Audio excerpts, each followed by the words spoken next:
निरंतर हम लोग उपाय आपको सुझा रहे हैं। बताया जा रहा है कि आपको सोशल डिस्टेंसिंग बनाए रखना है। जब तक अत्यंत आवश्यक ना हो आप घरों से बाहर न जाएं। अपने को भी सुरक्षित रखें, अपने परिवार को भी सुरक्षित रखें और अपने देश को भी सुरक्षित रखें। स्टूडेंट्स, निरंतर जिस प्रकार हमारा जन समुदाय माननीय प्रधानमंत्री और मुख्यमंत्री के निर्देशों का पालन कर रहा है, निश्चित रूप से हम वैश्विक महामारी पर विजय हासिल कर लेंगे। आइए स्टूडेंट्स, शासन के निर्देश के क्रम में हम लोग ऑनलाइन क्लास के आज के 5वें पार्ट लेसन 2 के 5वें पार्ट रिलेशन एंड फंक्शन के बारे में अध्ययन करेंगे। स्टूडेंट्स, पिछले वीडियो में हम लोगों ने संबंध, फलन, फलन के प्रांत, परिसर, सहप्रांत आदि के बारे में आपको बताया। स्टूडेंट्स, आज के भाग में हम लोग देखेंगे फलनों की संक्रियाएं, यानी ऑपरेशन ऑन फंक्शंस। स्टूडेंट्स, जिस प्रकार संख्याओं की संक्रियाएं जोड़, घटाना, गुणा, भाग के रूप में हम लोगों को प्राप्त होती हैं, इसी प्रकार फलनों में भी कुछ संक्रियाएं होती हैं, जोड़, घटाना, गुणा और भाग। जैसे स्टूडेंट्स, अगर आपसे कहा जाए दो फलन f(x) और g(x), अगर फलन f(x) और g(x) को स्टूडेंट्स अगर जोड़ा जाए तो इससे जो फलन प्राप्त होगा उसे हम f + g(x) द्वारा भी व्यक्त करेंगे स्टूडेंट्स। इसी प्रकार अगर f(x) - g(x) है स्टूडेंट्स, तो इस फलन को हम लोग f - gx द्वारा, f(x) × gx अगर है स्टूडेंट्स, तो इस फलन को हम लोग f × gx द्वारा, और f(x) / gx है स्टूडेंट्स,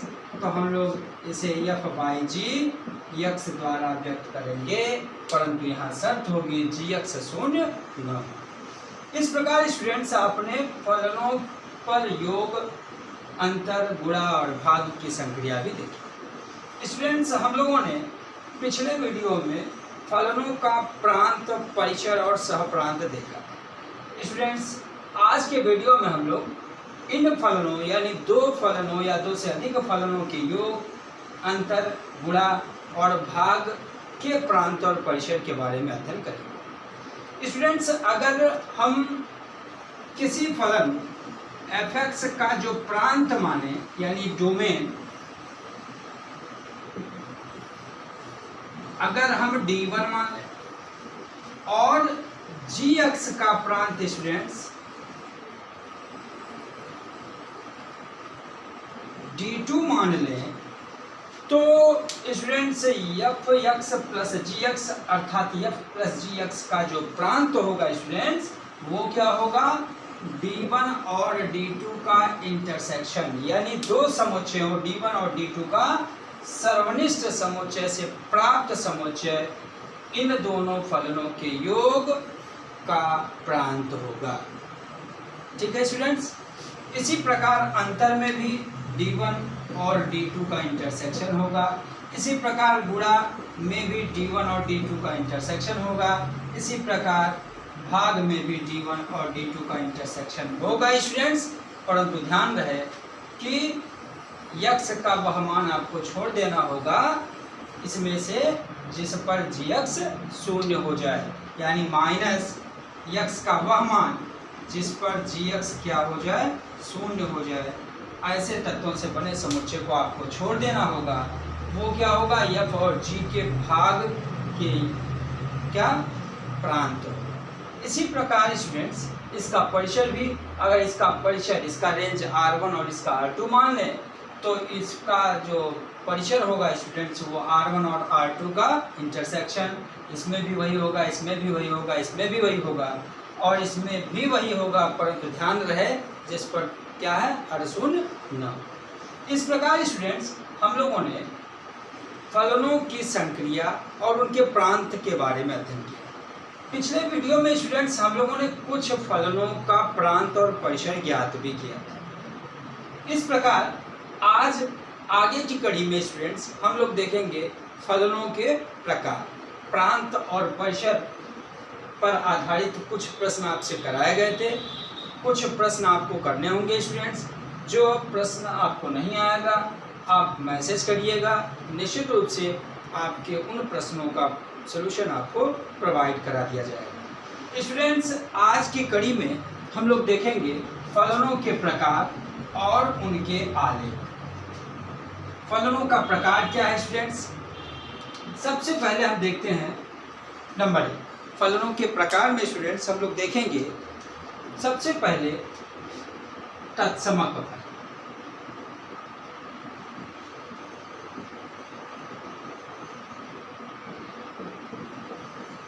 तत्समक फलन मीन्स आइडेंटिटी फंक्शन स्टूडेंट्स। यदि कोई फलन f(x) इस प्रकार प्राप्त हो कि उसका प्रांत और परिसर दोनों समान हो।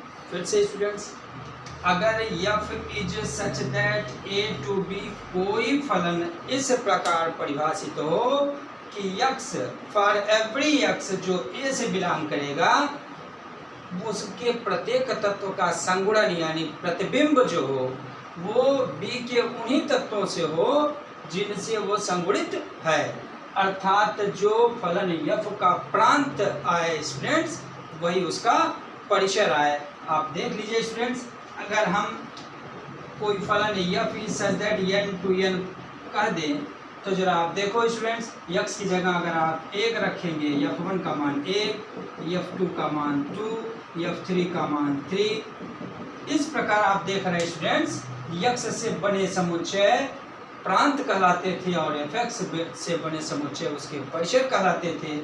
तो प्रांत क्या हो जाएगा 1 2 3 4 5 डॉट डॉट डॉट और परिसर क्या हो जाएगा स्टूडेंट्स 1 2 3 4 5 6 डॉट डॉट, अर्थात प्रांत भी नेचुरल नंबर होगा और परिसर भी नेचुरल नंबर। तो इस प्रकार इसकी डेफिनेशन आपने समझ लिया होगा स्टूडेंट्स। यदि f is such that a to b कोई फलन इस प्रकार परिभाषित हो स्टूडेंट्स कि फलन f का प्रांत फलन f के परिसर के समान हो, अर्थात जो प्री इमेज हो वही इमेज हो यानी पूर्व प्रतिबिंब और प्रतिबिंब के तत्व समान हो, तो ऐसे फलन को हम कहते हैं आइडेंटिटी फंक्शन या तत्समक फलन। स्टूडेंट्स, अगर हम इसका आलेख खींचें तो आलेख हम लोगों को प्राप्त कैसे होगा? आप देखिए स्टूडेंट्स, इस प्रकार का आलेख अभी मैंने कहा था f(x) बराबर x। आप चाहो तो एक चार्ट बना लीजिए। आपने कहा x की वैल्यू रखेंगे, f(x) की वैल्यू निकालेंगे, 1 रखे तो 1 आया, 2 रखे तो 2 आया, 3 रखे तो 3 आया। इस प्रकार बहुत सारे मान आप अलॉट करके f(x) का मान प्राप्त कर सकते हैं। और जब आप ग्राफ खींचेंगे students x x dash f(x) या y y डैश, तो ये f(x) इस पर व्यक्त करेंगे, x इस पर व्यक्त करेंगे। x पर 1 y पर 1 यानी ये पॉइंट बन गया, x पर 2 y पर 2 यानी कि ये पॉइंट बन गया, ऐसे ही आपको। तो इसका मतलब ये स्टूडेंट्स 0 पर 0, इस प्रकार आपको ये ग्राफ प्राप्त होगा। अब अगर हम x बराबर स्टूडेंट्स -1 रखते तो y पर माइनस, यानी आपको ये रेखा प्राप्त होगी। तत्समक फलन का जो आलेख होगा स्टूडेंट्स वो ये हो, 0 पर 0, -1 पर -1, -2 पर -2, इस प्रकार ये आपको तत्समक फलन का स्टूडेंट्स क्या मिलेगा? आलेख मिलेगा। इसी कड़ी में स्टूडेंट्स इसके आगे हम बढ़ेंगे। दूसरे फलन को हम कहते हैं मॉडुलस फंक्शन। नंबर 2 पर आ जाइए आप, मापांकीय फलन।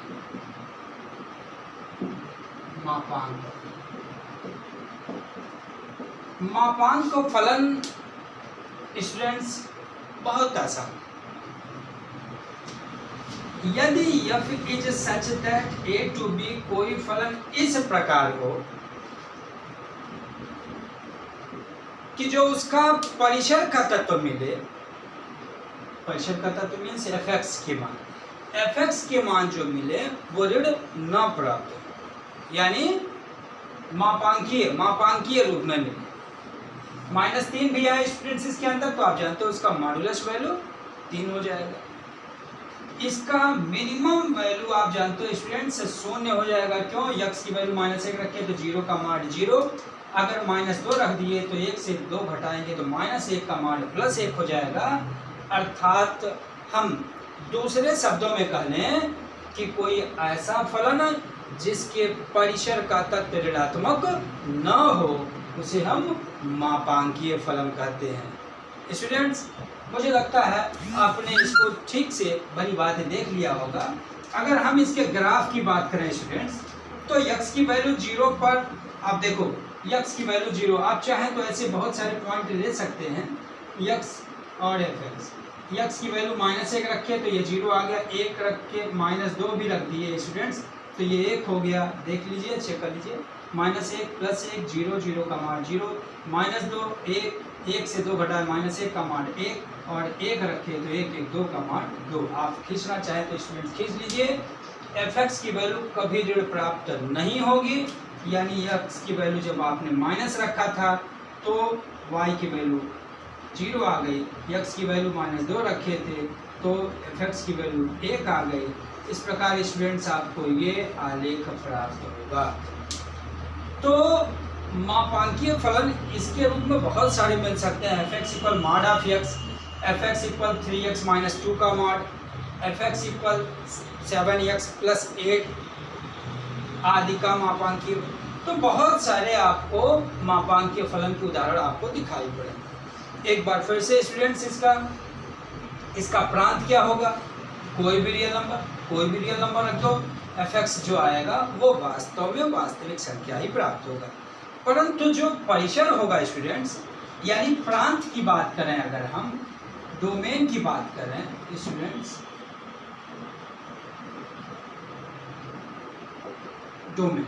डोमेन की बात करें तो होगा इसका रियल नंबर।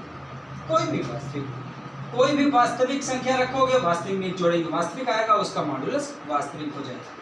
परंतु जब रेंज की बात करेंगे स्टूडेंट्स, तो रेंज क्या होगा? वो 0 होगा या 0 से बड़ा कोई भी धनात्मक संख्या होगा। स्टूडेंट्स, इसका रेंज आप समझ गए हो। और सहप्रांत क्या होगा? यदि f is such that a to b कोई फलन परिभाषित हो तो जो समुच्चय b होता है स्टूडेंट्स, वही f का सहप्रांत होता है। इस प्रकार स्टूडेंट्स आपने मापांकीय फलन, उसका प्रांत और उसके परिसर भी देख लिया। स्टूडेंट्स, इसके बाद हम आते हैं चिन्ह फलन, सिग्नम फंक्शन।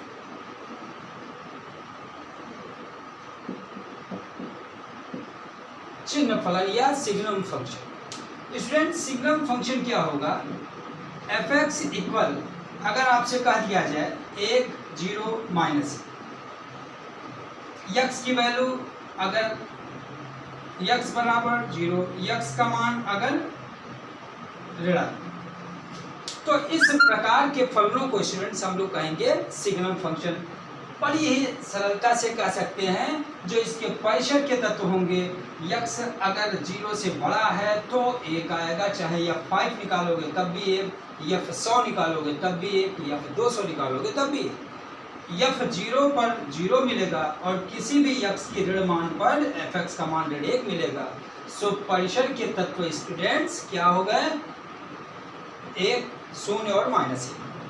इस प्रकार प्रांत कोई भी वास्तविक संख्या हो, परंतु परिसर क्या हो गया स्टूडेंट्स? 0, 1, -1 से बना समुच्चय। स्टूडेंट्स, इस प्रकार हम इसका आलेख देखेंगे तो आपको पता है ये कांस्टेंट नंबर हो जाएगा।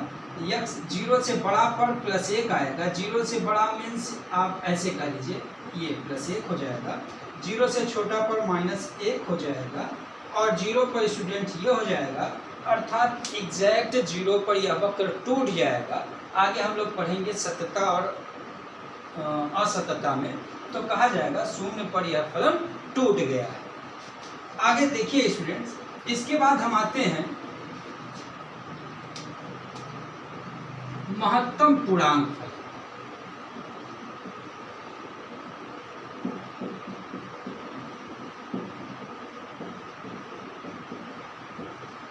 यानी ग्रेटेस्ट इंटीजर फंक्शन।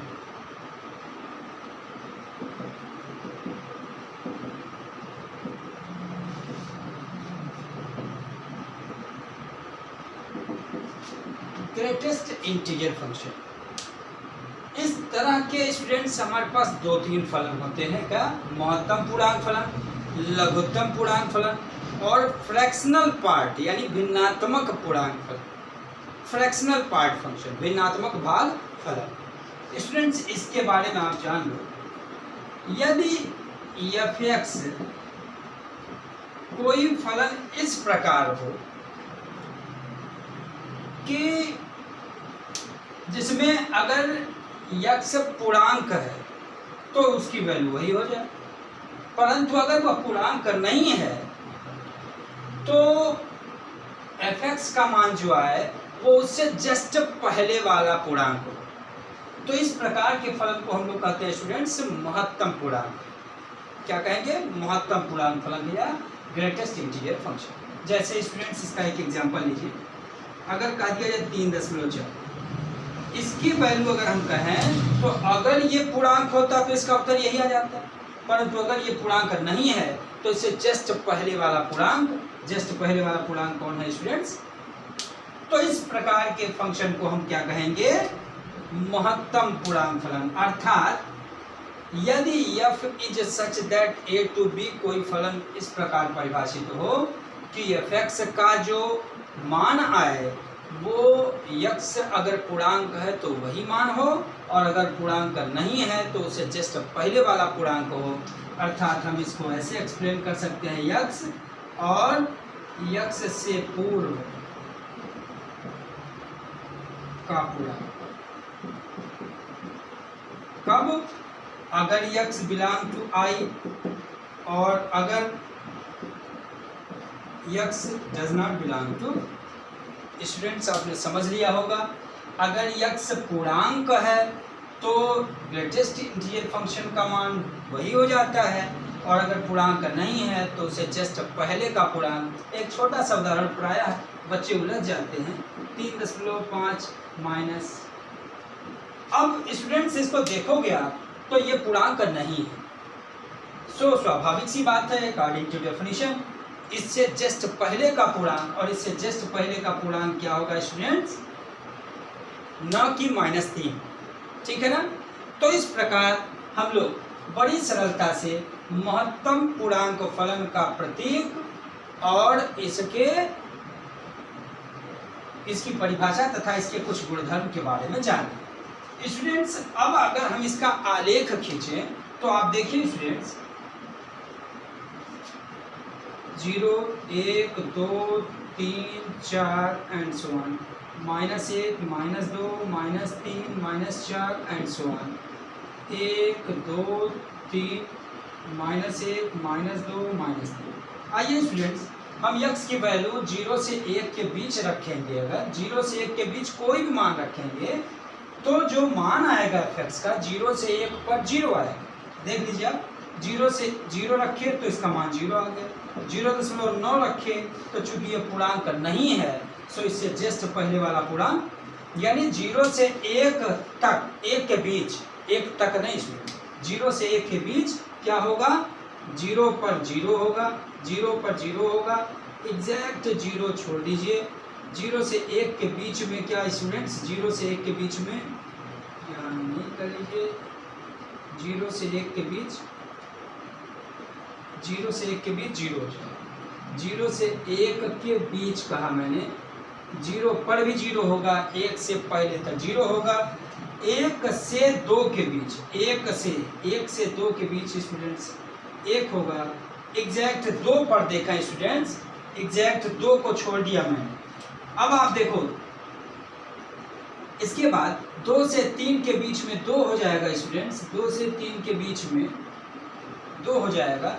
इस प्रकार आप देखेंगे ग्रेटेस्ट इंटीजर फंक्शन का जो ग्राफ आ रहा वो इस प्रकार है। इसी कारण इसे देखिए सीढ़ी नुमा बना हुआ है ना, तो इसी कारण इसे कभी कभी सीढ़ी नुमा ग्राफ भी यानी वक्र भी कहते हैं। तो स्टूडेंट्स इसके आगे हम बढ़ेंगे।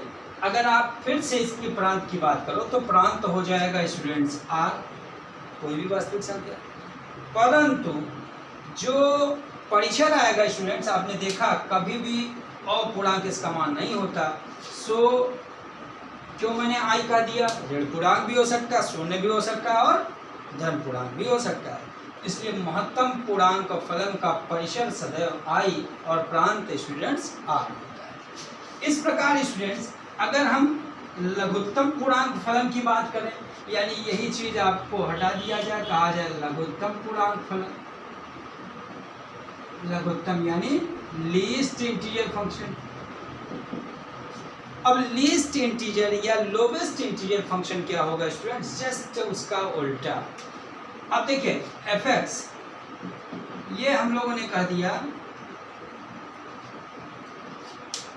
लीस्ट इंटीजर फंक्शन का ये प्रतीक है। इसका अर्थ वही होगा स्टूडेंट जैसे पिछले बताए थे, यक्स होगा या यक्स से तुरंत बाद, जस्ट आफ्टर, सिर्फ बाद का पूर्णांक। कब? फॉर एवरी जब यक्स बिलोंग टू आई, और जब फॉर एवरी जब x belong to does not belong to I. इसको भी आपने समझ लिया होगा स्टूडेंट्स। अर्थात fx बराबर, अगर यह लघुत्तम पूर्णांक फलन यक्स है तो इसका अर्थ होता है कि इसका मान यह स्वयं होगा जब यह पूर्णांक हो, परंतु अगर यह पूर्णांक नहीं है तो उसे जस्ट बाद का, यानी अभी अभी मैंने कहा था 3.4 और ग्रेटेस्ट इंटीजर फंक्शन में मैंने कहा था इससे तुरंत पहले का। अब कह रहे हैं स्टूडेंट्स अगर 3.4 का लघुत्तम पूर्णांक फलन है तो इसका उत्तर हो जाएगा 4। यानी अगर ये पूर्णांक है तो यही, और पूर्णांक नहीं है तो इसके जस्ट आफ्टर का पूर्णांक। ठीक है स्टूडेंट्स, इस प्रकार इसका प्रांत भी रियल नंबर और परिसर इसका भी आई यानी पूर्णांक होगा। स्टूडेंट्स इसके आगे हम बढ़ेंगे, इसका आलेख आप देख लो।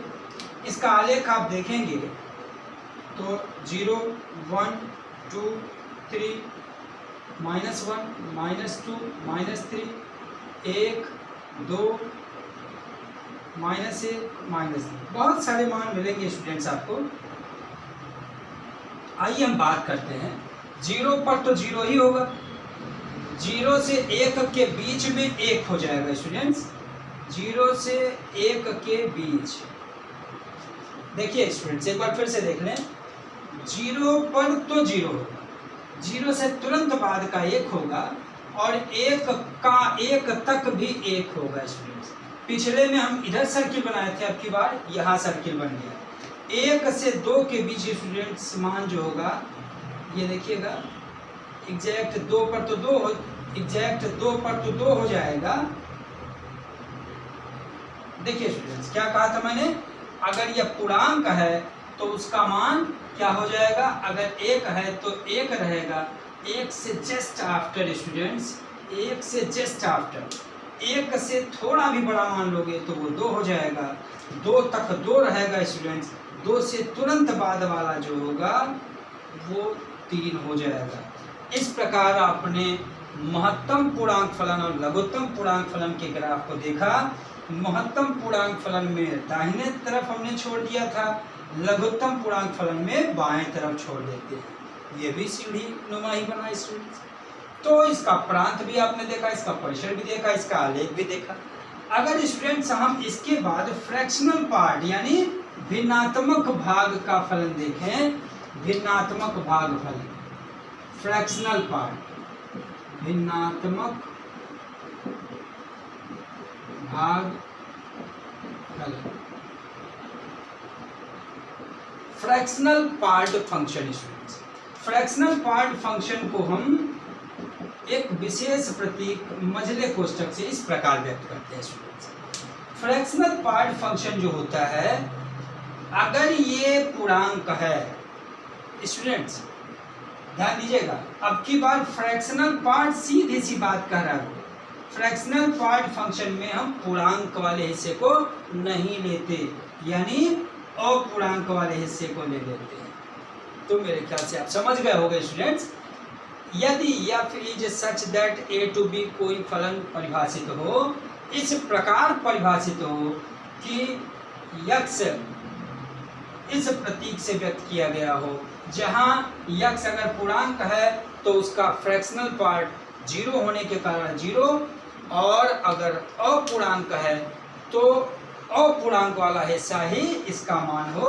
अर्थात हम इसकी डेफिनेशन कैसे लिख देंगे, एक ऐसे होगा यक्स, ठीक, और यक्स अगर यहाँ शून्य, दो ही मान मैंने बताया, अगर क्या है देखिए फिर से देख लीजिए, शून्य कब, यदि पूर्णांक है, यदि यक्स बिलोंग टू आई तो शून्य, और x does not belong to I तो ऐसे में दशमलव के बाद वाला हिस्सा यानी अपूर्णांक हिस्सा, अपूर्णांक भाग, ठीक है स्टूडेंट्स। देख लीजिए फिर से 3.0 का क्या हो गया, जीरो हो गया। 3.0 का लीस्ट इंटीजर फंक्शन स्टूडेंट्स 3 हो गया।